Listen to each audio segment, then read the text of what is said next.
Anggota Komisi 9 DPR RI meminta pemerintah mematangkan kebijakan pemberian vaksin COVID-19 yang direncanakan pada Desember 2020.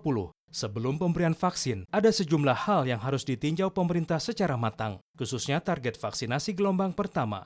Di gedung DPR RI Jakarta, anggota Komisi 9 DPR RI, Saleh Partaunan mengatakan, pemerintah memang harus menetapkan target sasaran pemberian vaksin di tiap gelombangnya. Namun, tahapan persiapan vaksinasi harus matang dan menjadi prioritas, di antaranya alat-alat kesehatan untuk pemberian vaksin dan ketersediaan tenaga medis. Idealnya menurut saya kan ada beberapa tahapan yang harus disiapkan. Pertama vaksinnya dulu udah ada.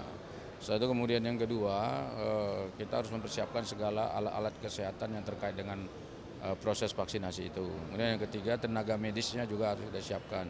Jangan sampai nanti vaksinnya sudah ada tapi tenaga medisnya yang siap untuk melakukan vaksinasi di seluruh Indonesia itu belum ada. Kemudian tentu saja yang paling utama diantaranya itu adalah memang menetapkan target sasaran vaksin itu seperti apa dan siapa gitu.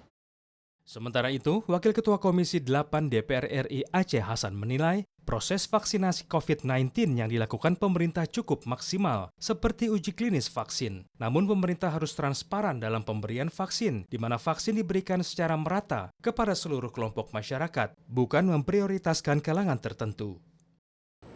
Dapat diakses oleh masyarakat penggunaannya, gitu. Jadi jangan hanya terbatas pada kalangan tertentu saja, tetapi juga bisa terjangkau oleh masyarakat. Penggunaan vaksin ini bisa dilakukan secara merata kepada masyarakat. Fityan dan Dwi, TVR Parlemen melaporkan.